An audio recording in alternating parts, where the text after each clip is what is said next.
Welcome. So in this video, I'm going to teach you how to disable Snapchat shutter sound on iPhone. So first, you want to open your Snapchat. And then, if you don't know what Snapchat shutter sound is, just listen to this. So that's it.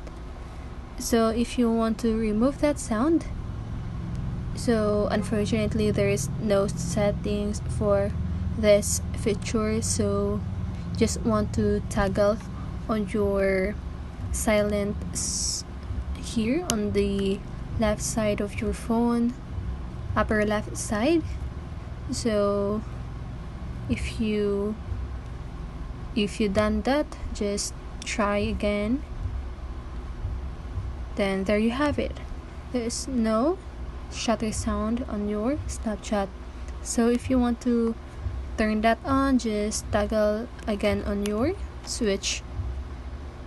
So try again, and then that's it. I hope this video helps, and if it did, make sure to like, subscribe, and hit the bell notification so you won't miss a video. See you on the next one, and have a great day.